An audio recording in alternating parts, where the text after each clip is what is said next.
lagi bersama gue Fajar Aditya. Kali ini di Scary Tale Season 3. Jadi guys, ini adalah lanjutan dari cerita Bidan Susi, di mana Bidan Susi ini dinas di tempat terpencil di Pulau Sumatera. Jadi puskesmasnya itu adanya di tengah-tengah hutan. Bisa kalian bayangin ya, Bidan Susi itu kerja di tempat kayak gimana. Tapi ya gue salut banget sama orang-orang kayak Bidan Susi ini. Apalagi pekerjaannya itu salah satu pekerjaan yang mulia nih menurut gue. Karena kan dia ngebantu ya orang-orang untuk melahirkan. Ya walau tempat kerjanya itu beda banget, nggak kayak di kota-kota besar. Makanya sebelum tonton part ini, biar ngerti jalan ceritanya, tonton dulu part sebelumnya di sini.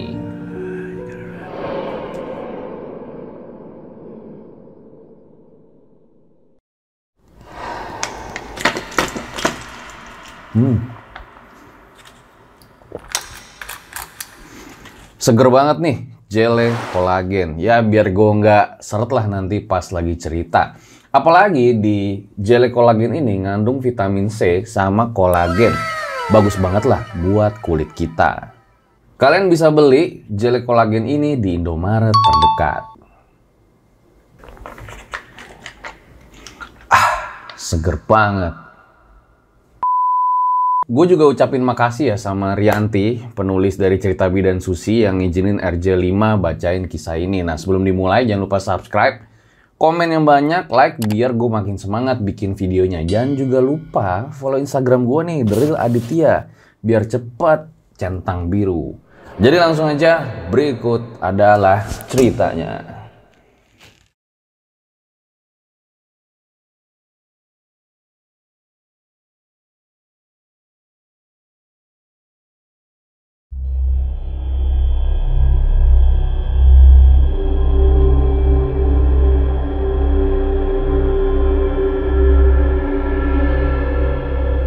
Setelah semalaman diganggu again nih, pagi harinya Susi langsung nanya aja tuh sama Jumina. Dia nanya belak-belakan sama si Jumina. Jum, kamu sebenarnya pernah lihat nggak sih hantu perempuan itu? Si Jumina dengan santainya jawab kayak gini. Itu mah udah sering kak. Lah buset nih bocah. Kok kayaknya nggak takut sama setan? Ya udahlah, lanjut tuh mereka ngobrol-ngobrol di situ. Sosoknya itu perempuan rambutnya panjang kak. Mukanya serem sih, tapi yang paling bikin malesin itu suara ketawanya. Pernah lihat di rumah, di puskesmas sama di kamar pasien sini juga pernah lihat kak. Susi merinding tuh. Dia jadi keingetan lagi ya betapa menyeramkannya sosok hantu perempuan itu. Apalagi tadi si Jumina bilang dia pernah lihat tuh di kamar pasien di rumah Susi tinggalin sekarang. Ya udahlah, daripada mikir yang enggak nih, si Susi langsung berangkat aja ke puskesmas pada pagi itu.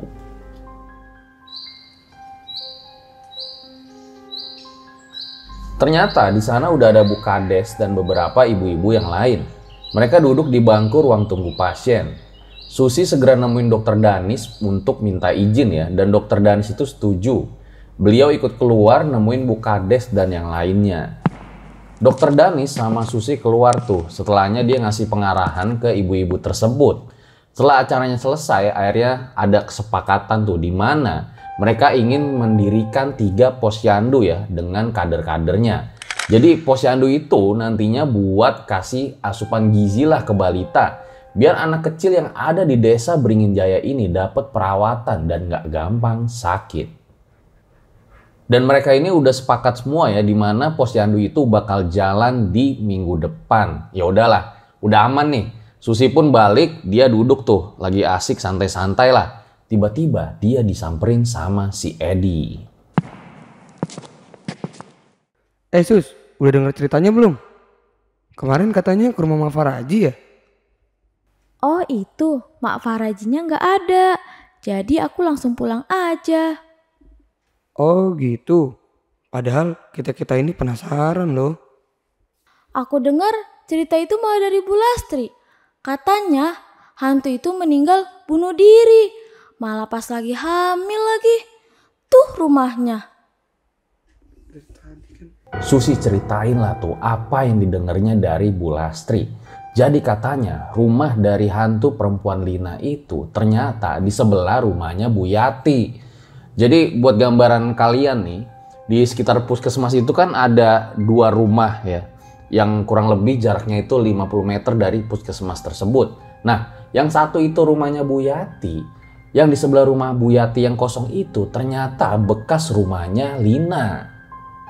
Jadi semenjak kejadian Lina itu meninggal, rumahnya tuh jadi kosong karena orang tuanya pindah dari rumah tersebut. Ya paling sang ayah tuh pulanglah sebulan sekali untuk mengecek kondisi rumah tersebut. Karena hari semakin sore ya, Susi pamit tuh sama yang lain buat pulang ke rumah. Nah, karena emang dia udah kecapean juga, Susi langsung istirahat di kamarnya.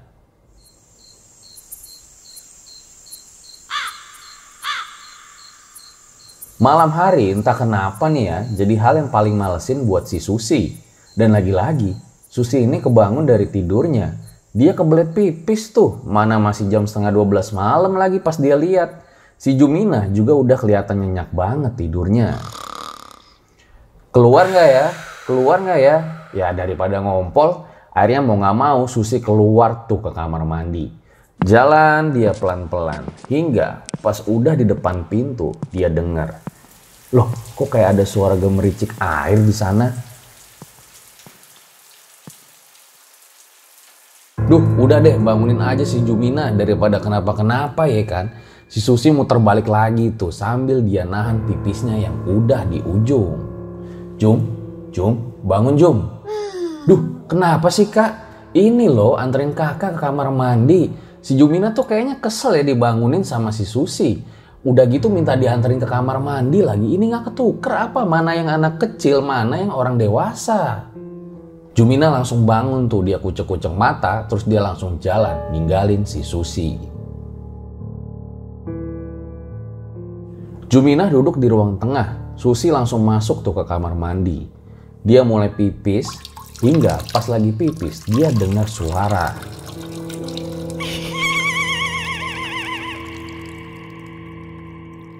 Susi merindingnya bukan main ya, karena suara itu deket banget sama dia. Buru-buru tuh dia balik. Nah, pas dia lagi balik, dia lihat ada hantu perempuan rambut panjang itu lagi di atas plafon.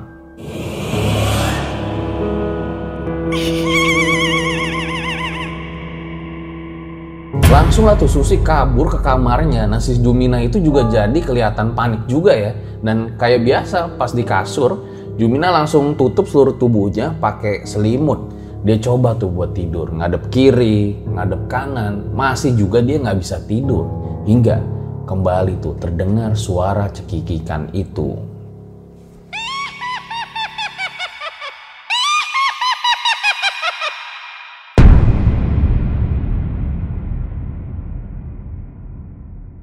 Buat kalian yang punya pengalaman horor nyata, bisa kirim cerita kalian ke email rjl5 atau DM Instagram rjl5.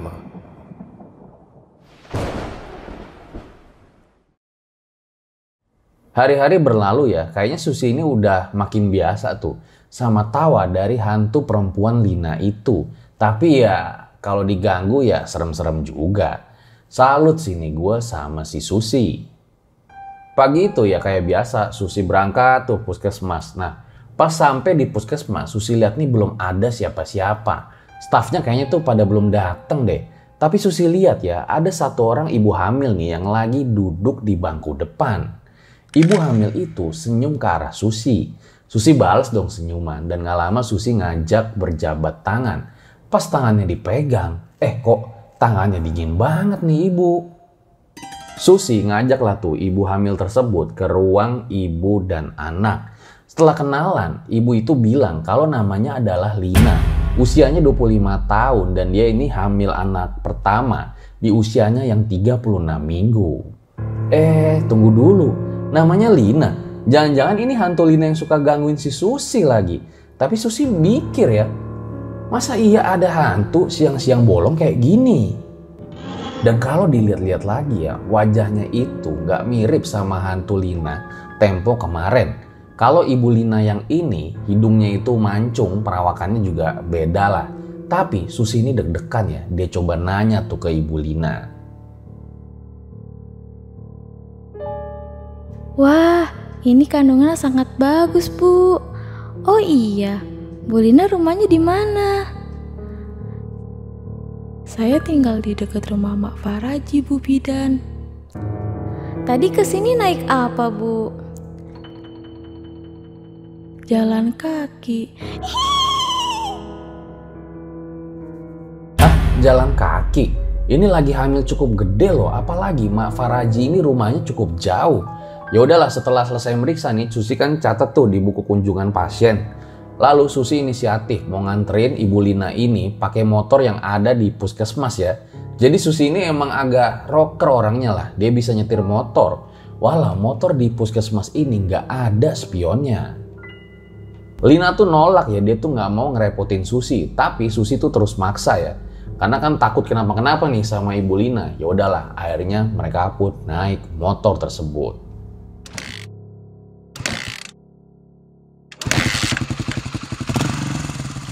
Selama perjalanan, mereka diem doang tuh. Suasana juga sepi ya, nggak ada siapa-siapa. Hingga Susi ini ngelewatin sebuah pemakaman yang dia nggak pernah lihat. Bu, kita nggak salah jalan kan?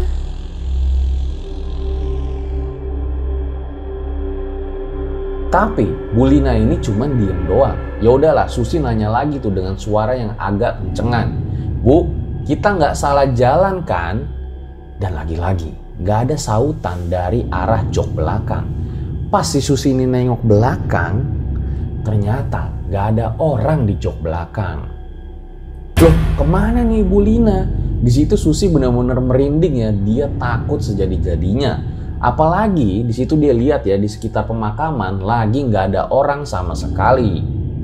Susi mau nangis, sekuat-kuatnya dia tetap seorang wanita yang hatinya sensitif. Dan dia mikir ini pasti hantu Lina lagi nih yang gangguin dia. Sebenarnya salah apa sih gue sama hantu Lina ini? Ya udah, Susi langsung muter balik tuh, dia ngebut ke arah puskesmas. Sampai di puskesmas, Susi ini langsung parkirin motor ya. Dia bener-bener lemes, nggak nyangka sama apa yang dialaminya. Masa ya ada setan siang-siang bolong begini? Di situ ada Agus sama Edi yang kayaknya bingung nih pas ngeliat Susi. Itu Susi kenapa? Kok kayak orang kesetanan gitu? Mereka pun langsung tuh nyamperin si Susi. Kenapa kau Susi? Kayak habis dikejar hantu saja? Nggak tahu, Kak. Aku takut. Tadi habis ketemu setan. Hah? Setan? Mana ada setan siang-siang? Aku serius, Kak. Tadi aku nganter ibu hamil pulang. Katanya rumahnya deket rumah Mak Faraji. Tapi sampai di lokasi pemakaman dia hilang. Hah? Pemakaman? Rumah Mak Faraji itu kan gak lewat pemakaman. Kalau ke rumah Mak Faraji itu ke arah kanan. Dan kalau mau ke pemakaman itu ke arah kiri. Susi benar-benar bingung. Dia tuh nggak percaya ya sama apa yang dia alamin. Dia mikir kenapa hantu Lina kerap mengganggunya.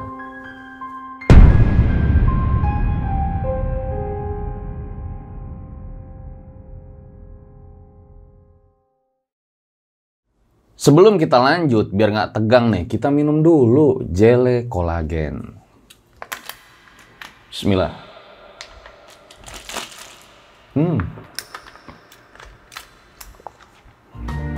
Emang enak banget ya, udah gitu seger banget lagi ini Jele Kolagen. Udah gitu banyak manfaatnya lagi.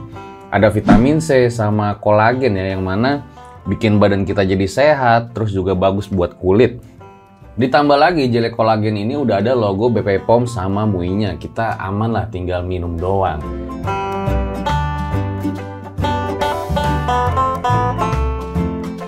Makanya kalian bisa beli banget ini di Indomaret terdekat. Tapi tunggu dulu, selesain dulu video yang satu ini.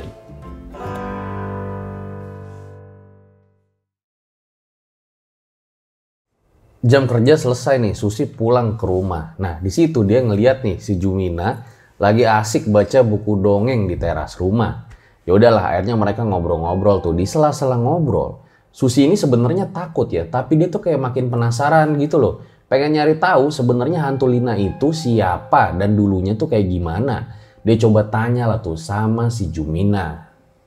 Setelah dikepoin, kalau kata Jumina, hantu Lina itu dulunya adalah orang hamil yang mati penasaran. Hah? Orang hamil mati penasaran? Maksudnya gimana nih bocah?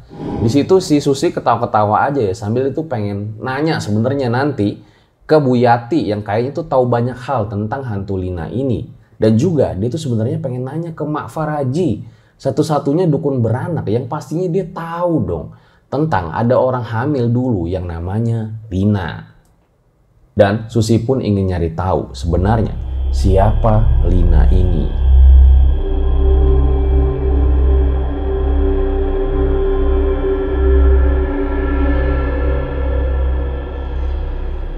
Hari demi hari ini udah dilewatin sama Susi ya, tapi sayang kurang baik.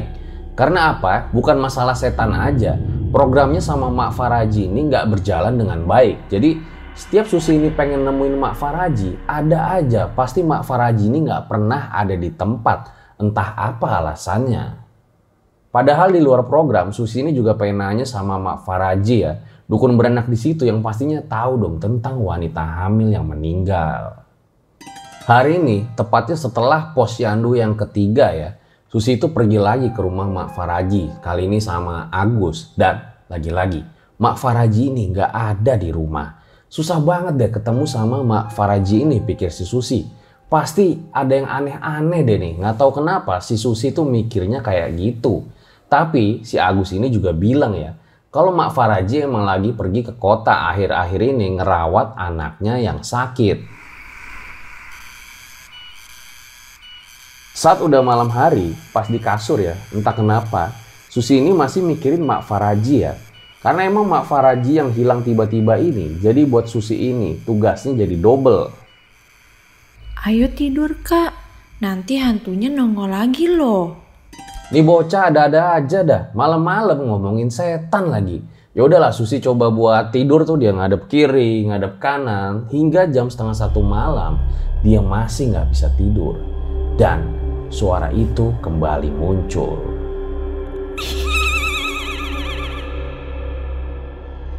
Susi merinding, dia langsung tutupin mukanya pakai selimut. Tapi suara ketawa itu masih terus kedengeran. Dia baca-baca doa tuh, berharap setannya kepanasan dan segera pergilah. Hingga bener aja suara itu mulai hilang. Dan ketika Susi ini buka selimutnya, dia kaget. Di depannya ada hantu Lina, rambutnya panjang, lidahnya menjulur ke bawah.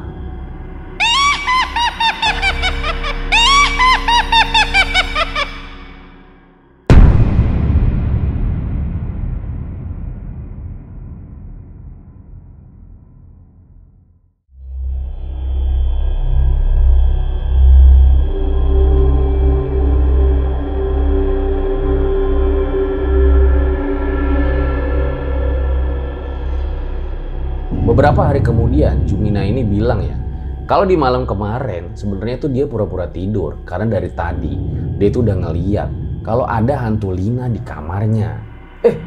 Ini Jumina indigo apa gimana? Susi tuh bener-bener lagi galau ya, dia tuh mau lanjut kerja apa gimana? Karena ya capek juga lah diganggu sama hantu Lina terus-terusan itu. Makanya dia tuh pengen nyari tahu dulu tentang hantu Lina ini. Dia pengen nanya tuh sama Bu Lastri, tapi sayang dia tuh kurang beruntung ya. Karena Bu Lastri ini belakangan lagi sibuk banget sama urusan kebunnya. Jadi pulangnya kayak nggak nentu gitu lah. Ya udahlah, dia coba nanya tuh ke Bu Yati, disamperin ke rumahnya. Ternyata Bu Yati juga sama, lagi sibuk sama urusan kebun. Kayaknya emang di daerah itu lagi pada sibuk nih tentang urusan kebun. Gagal maning, gagal maning. Ya udahlah, untungnya nih beberapa hari kemudian Lina ini berhasil nemuin Bu Yati di rumahnya. Awalnya Bu Yati ini kayak males-malesan ya mau cerita tentang hantu Lina ke Susi. Tapi di situ Susi minta tolong sama Bu Yati ya, karena dia tuh udah jujur capek banget digangguin sama hantu Lina ini. Dimana ini juga bakal nyangkut ke karirnya nanti. Ya udahlah, Akhirnya Bu Yati itu ngomong.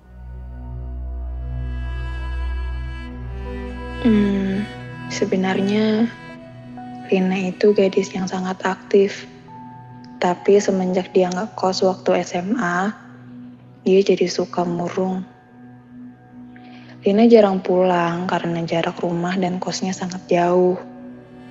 Hingga ada satu kejadian yang membuat gempar di mana sifatnya jadi berubah. Dia jadi lebih banyak diam. Memangnya kenapa, Bu? Kalau pulang, Lina biasanya pijit ke Mak Faraji. Dan hari itu juga baru diketahui kalau Lina hamil. Dia anak dari Mak Faraji.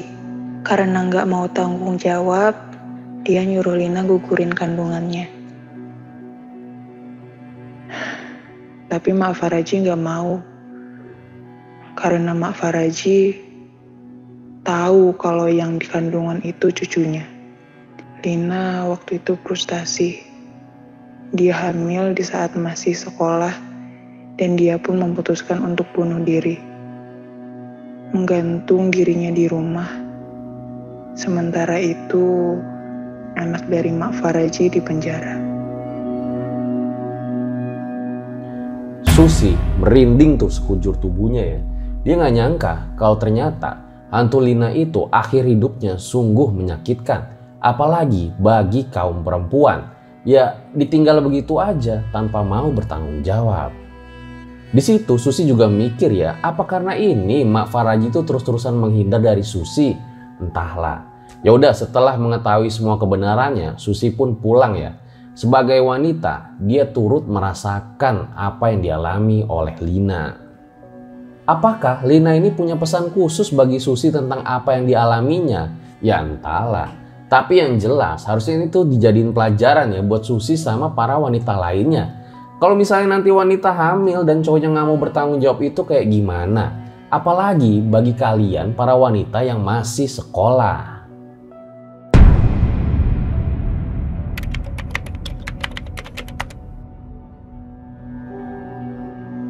Masa dinas Susi akhirnya selesai ya. Susi tuh sempat ngajuin buat pindah. Tapi masih belum diizinin lah sama instansi terkait ya.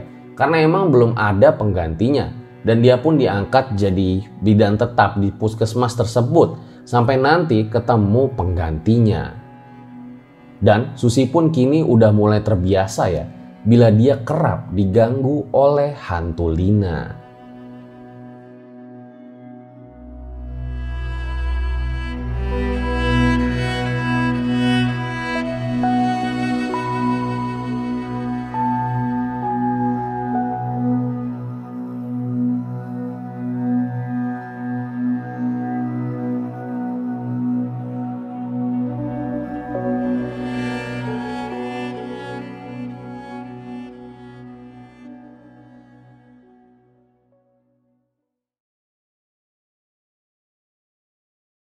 Itu dia guys, sebuah kisah bidan Susi ya, dimana pada akhirnya tuh kita jadi tahu siapa sih hantu perempuan yang suka gangguin dia.